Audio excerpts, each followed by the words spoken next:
If you are just seeing this for the first time, above I did a video which has the formulas given to us for all of these. So we're going to be using these formulas. If you want to take a screenshot of that, that will be helpful. You can write them down. So the distance is equal to the rate times the time is this first one. Then if we're trying to find time, we're doing the distance divided by the rate. And if we're doing the rate, we're doing the distance divided by the time. And then when we're looking at costs of things, the total cost of something is however many units you have times whatever the amount is that you're spending. Here, we're trying to figure out the R value in this case. Again, R being in this case, we're looking at the number of units. That's the price per unit.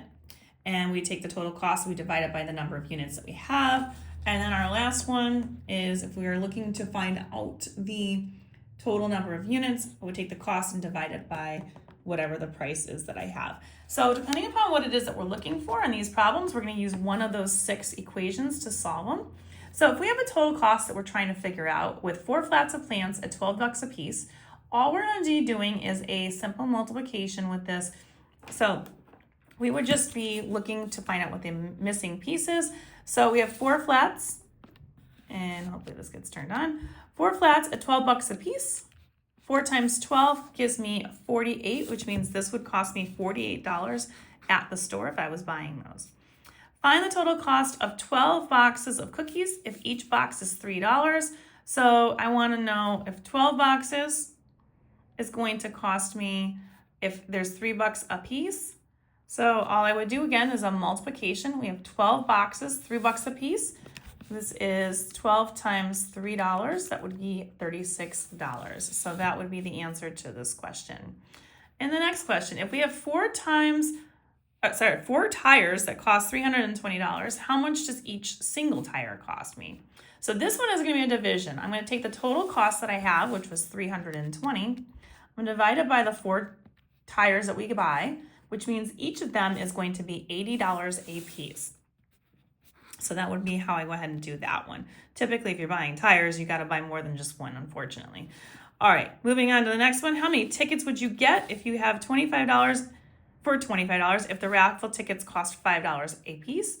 So if there's $25 that you were spending and each of them is 5 a piece, you would do 25 divided by the $5 a piece, which gets me 5 tickets total for this question. If you paid $20 for a bus transfer ticket, how much did you pay per ticket? So you have 10 bus transfer tickets you paid for, which was $20 for 10 of them. If I want to know how much I paid per ticket, I would divide. So I'd take the $20 I spent, divide it by the 10 tickets that I got, and that leaves me with $2 a piece. So 11 would be $2 each. Moving on over here to this next one. Find the distance traveled with a car averaging 60 miles per hour for 3 hours. So if you're going 60 miles for 1 hour, you do that times it by 3. That means you're going a total of 180 miles. My next question, find the distance traveled by a train averaging 50 miles per hour for 4 hours. So again, same kind of thing. 50 miles per hour if it's a constant speed times 4 hours a piece. That will be a total of 200 miles going the distance of that train. How long does it take for a bus to travel 25 miles at an average rate at 25 miles per hour? So if we're going 25 miles per hour and we're going 25 miles, well, it would take me 1 hour to get there. I would have to do 25 divided by 25, and I would end up with 1 hour. My next question, if a train travels 270 miles in 3 hours, what's the train's average speed? So here I'm finding out, this is how much the total was. So I want to find out just per hour how much it is. So it would do 270 divided by the 3 hours that it took to get where we were getting, which means it was 90 miles per hour for that train. Our next question there is question 16. How long does it take to complete a delivery route of 75 miles at a rate of 25 miles per hour? So on this one, if we've done 75 miles and it's 25 per hour, we would do 75 divided by 25, And that means it would take me 3 hours to accomplish that. Now let's take a look down here in my last two questions. These are multiple choice, getting us ready. Companies sold a total of $640 in gift boxes. If the gift boxes cost $20 a piece, how many gift boxes did they buy? Well, we're going to start with the total amount that we spent, $640, and we're going to divide that by the cost of each, which is $20, and that gives me 32 boxes. So A is the correct answer on this one.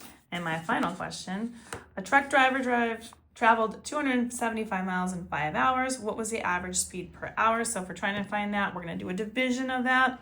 It's 275 divided by the 5 hours that we went.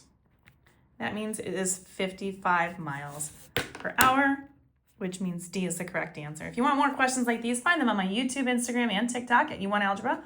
All these are located in the GED playlist. Don't forget to like, share, and follow me for more.